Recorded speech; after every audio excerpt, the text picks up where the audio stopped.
and welcome back to my channel. My name is Caitlin if you are new around here, and this is a Simply Organized Home. And today I'm going to do a kind of a how-to and walk you guys through how we built our new massive 10-foot floor-to-ceiling built-ins in our dining room.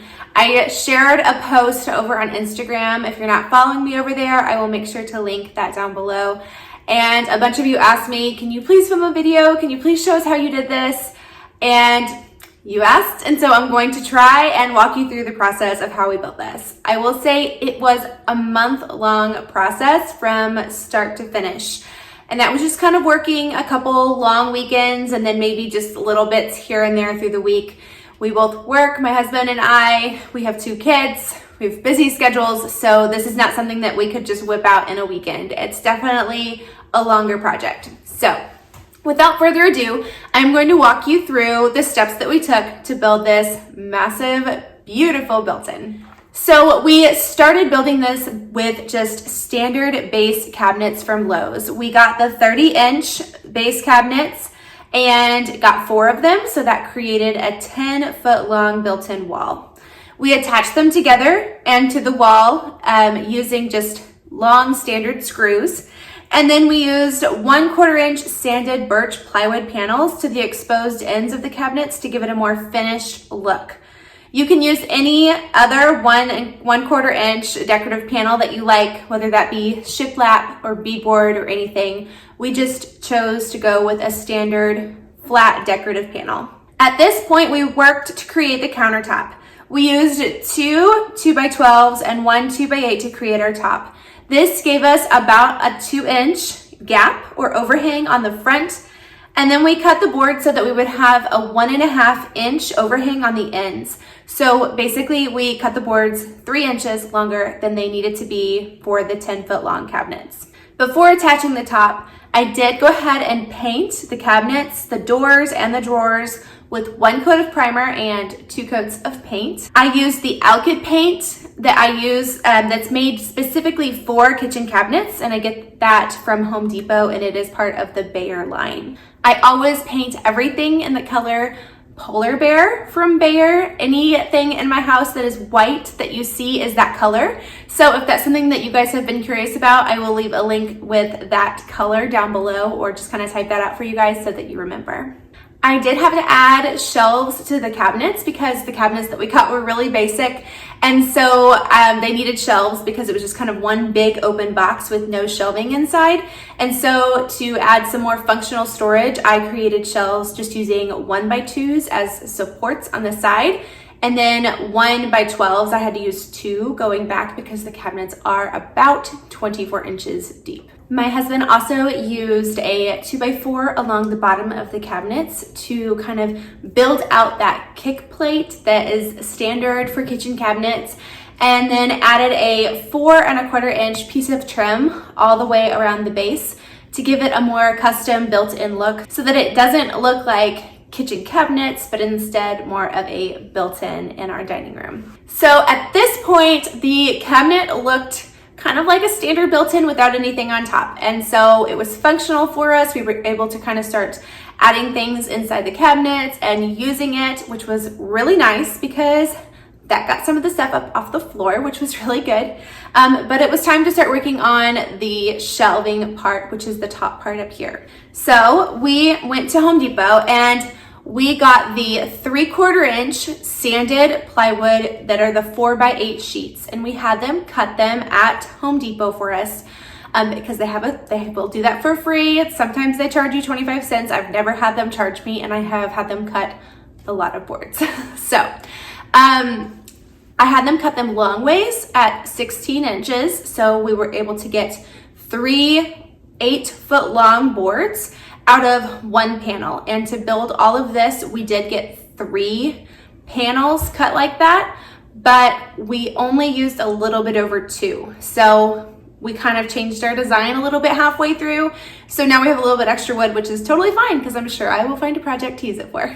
So we have 4 vertical boards that we had to attach from the top of the countertop all the way up to the ceiling. So we measured multiple times from our countertop all the way up to the ceiling for each of the boards because We have a new house, and so most of ours were pretty accurate, but if you don't have a new house, a lot of times things settle and you probably would have different measurements, even like front to back, not even just like, you know, from one side of the cabinet to the other. So I did measure and went ahead and cut those 4 boards, and we attached them straight down into the countertops using pocket hole screws, and then we attached it to the ceiling by adding a 2x4 that we attached to the ceiling and then attaching the panels into the 2x4. So once the 4 vertical boards were up, it was kind of time to start adding in the shelves. It was really starting to come together at this point. So we decided to make the bottom shelves on both sides a little bit taller, and then the 2 middle shelves a little bit shorter than that, and then the top shelf is our shortest shelf. And then we also have a shelf that runs above the map that is pretty short and can only hold, we just have 3 shorter, longer baskets up there. We did use pocket hole screws to attach everything together, all of the shelves and then the boards into the countertops. And we used longer screws and when attaching to the countertops, but when attaching the plywood panels together, we did have to use the 1-inch pocket hole screws, which I know those are not standard, but they do sell them at Home Depot, Menards, Lowe's, anywhere you can buy pocket hole screws. We then just used 1x2s to frame out all of the shelving to give it a nice, finished, clean, smooth look. And we had to add, because we had such a larger gap at the top, we had added panels to the top to cover that part so that you couldn't see the 2x4. But we also had to add a 1x3 along the front to hide that panel, to hide the panel and to hide the 2x4s. And once we had added that, that kind of blended in as our 1x2 at the top. And then we had to add a finishing piece over the top of that. So we kind of added like a faux crown molding, if you will, to the top of it. And we just used a 1x2. We wanted to keep it really simple. And so that kind of wraps everything around the top so that it gives it a nice finished look. Once all of that was done, I went in and I painted everything with my favorite polar bear white paint. Just to give it a nice cohesive look with the cabinets, and it matches our kitchen cabinets, which are just on the other side of the room. Overall, I am absolutely thrilled with how this project turned out. It was worth every single penny. It was worth every single ounce of sweat, blood, and tears that went into it. It actually came together much quicker than we anticipated.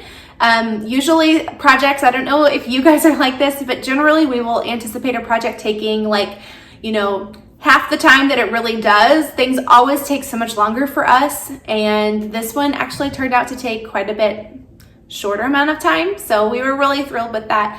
I hope that these kind of give you a more detailed instruction of how we got this thing built and put together. If you are, I would say that's probably leaning more towards an intermediate project. You need to have a really good handle on a little bit. You've probably got some woodworking experience. You've got some experience working with different types of tools before tackling a project like this. But if you guys have built a few things, if you've tried out a few different things, I definitely think this is something that anybody can do. I will make sure to leave a link to the coordinating blog post down below, along with links to all of the tools and the cabinets and the hardware and everything that we used. Also, if you guys are not subscribed yet, make sure to hit that subscribe button, because next week I will be sharing a very detailed look of everything that I have stored in this.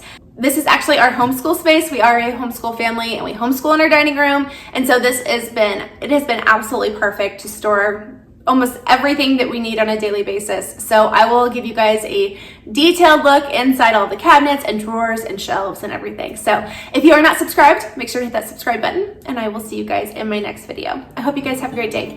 Bye guys.